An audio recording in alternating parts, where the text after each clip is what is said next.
안녕하세요. 드라마를 토파보는 잼잼 리뷰입니다. 결혼 웬만하면 하지 말라고 노래하는 이강 언니도 매력이 넘쳤지만 맨 오른쪽에서 살랑대는 귀골이 장대한 언니 참 매력있더라고요. 팀장님이 낸 퀴즈의 정답을 맞춘 사람 딱 2명. 이건과 현조의 즐거웠던 과거와 현재 피를 토하며 누워있는 현조와 휠체어에 묶여있는 이강의 모습이 대비를 이루던 회차였는데요. 지리산 살인사건의 범인은 데스노트에 현조의 이름을 쓴 후 역대급 방법으로 현조의 목숨을 노렸습니다.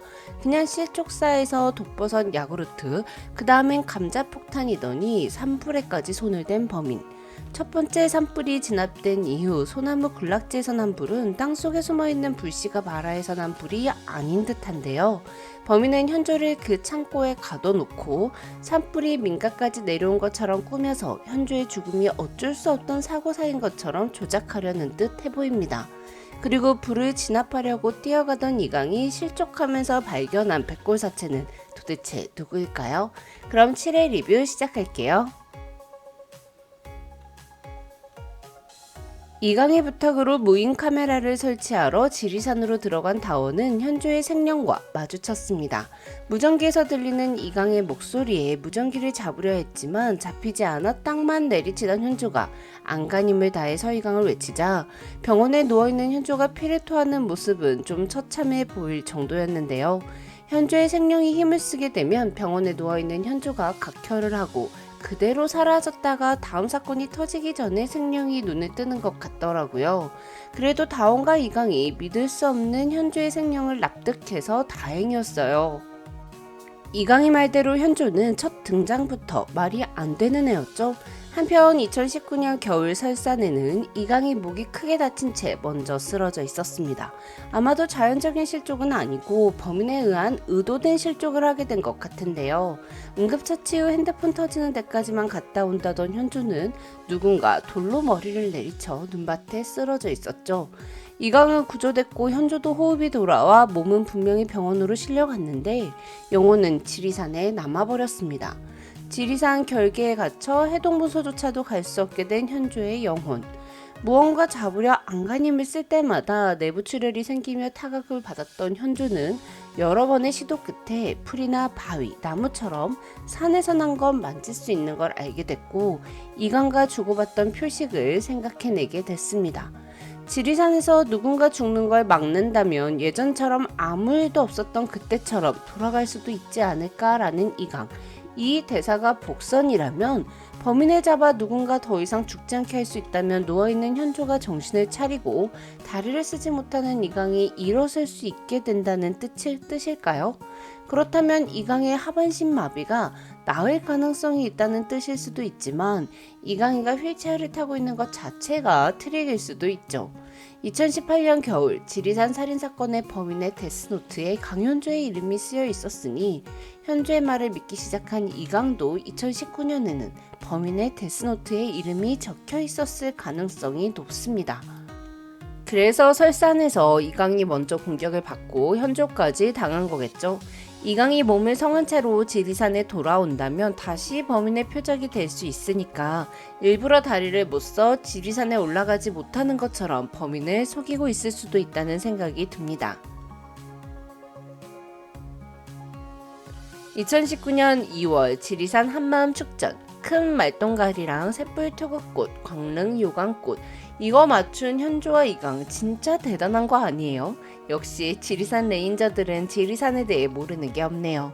한편 기골이 장대한 막내를 얻고 뛰어야 하는 숙명에 놓인 정구영.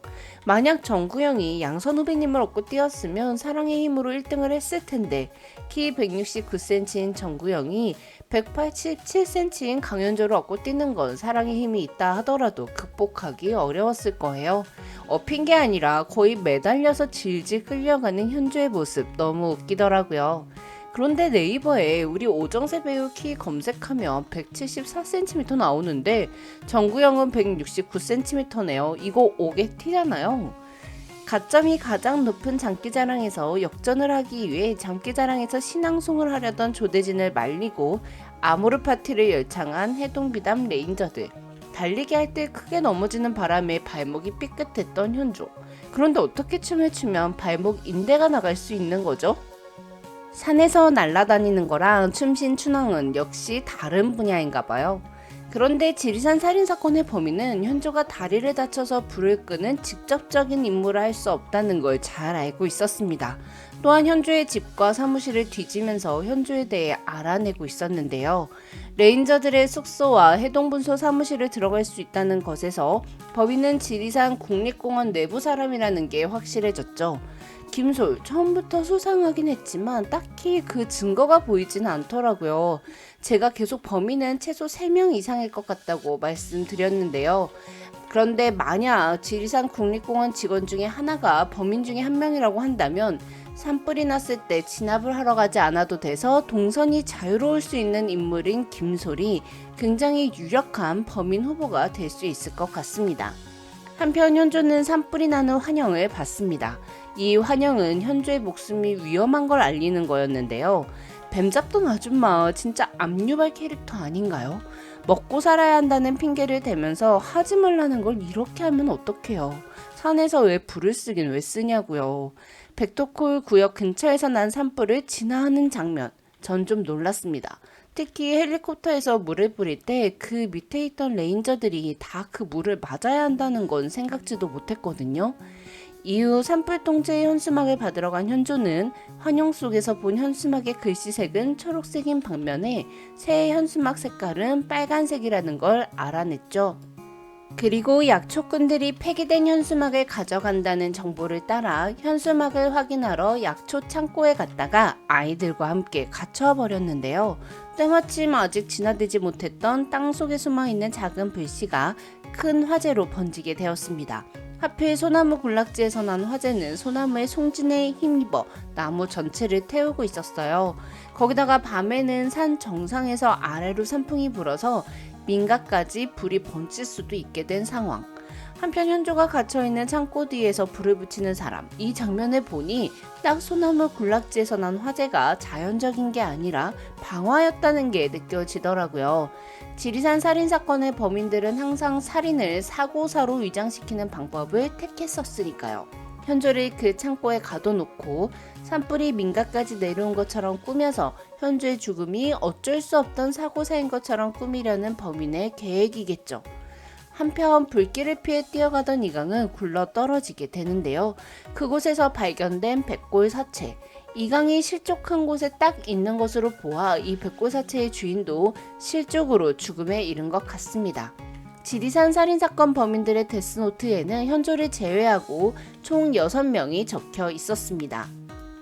그 중에 야구르트 피해자인 현조의 동료였던 김현수와 금래할머니, 그리고 감자폭탄 피해자 최일만을 제외하고 실족사로 위장되어 죽은 서금자, 이종구, 김진덕은 아직 드라마에 시신이 등장하지 않았습니다. 이강이 발견한 시신은 아마 이 실족사로 위장돼서 죽은 3명 중 1명이겠죠. 특히 이 3명은 현조가 지리산 레인저로 오기 전에 죽었을 가능성이 높기에 새로운 피해자로 밝혀질 이 시신을 통해 현조와 이강이 지리산 살인사건의 범인에 더 가까이 다가가게 될 것 같아요. 지금까지 드라마를 토파보는 잼잼 리뷰였습니다. 감사합니다.